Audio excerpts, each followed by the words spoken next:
ये एक बार का जिक्र है कि एक छोटे से गांव में एक लड़की माया रहती थी। माया को फूलों से बहुत मोहब्बत थी। वो हर सुबह अपने बाग में जाकर नए फूलों की देखभाल करती थी।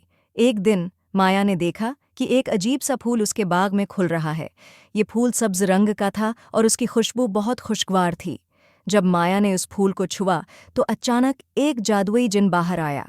जिन ने कहा, मेरी आज़ादी के लिए तुमने मुझे आज़ाद किया है और मैं तुम्हें 3 ख्वाहिशें पूरी करने का वादा करता हूँ। माया ने खुश होकर पहली ख्वाहिश मांगी, मैं चाहती हूँ कि मेरे बाग में हर किस्म के फूल हों। जिन ने एक जादुई चमक के साथ उसकी ख्वाहिश पूरी की और माया के बाग में हर रंग और शक्ल के फूल खुलने लगे। दूसरी ख्वाहिश के तौर पर माया ने कहा, मैं चाहती हूँ कि मेरा गांव हमेशा खुशी और अमन का गहवारा रहे। जिन ने फिर से जादू किया और गांव में खुशी की लहर दौड़ गई। आखिरी ख्वाहिश मांगते वक्त माया सोच में पड़ गई। आखिरकार उसने कहा, मैं चाहती हूँ कि मेरे दोस्त भी खुश रहें। जिन ने उसकी ये ख्वाहिश भी पूरी की और माया के दोस्तों के चेहरों पर मुस्कुराहटें बिखर गईं।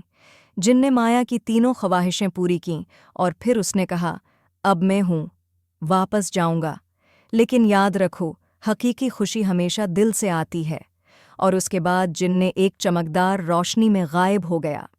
माया ने अपने बाग को फूलों से भरा देखा, अपने गांव की खुशी का लुत्फ उठाया और अपने दोस्तों के साथ खुशियों भरे लम्हात गुजारे। उसने सीखा कि मोहब्बत और दोस्ती की ताकत से दुनिया में हर चीज़ मुमकिन है।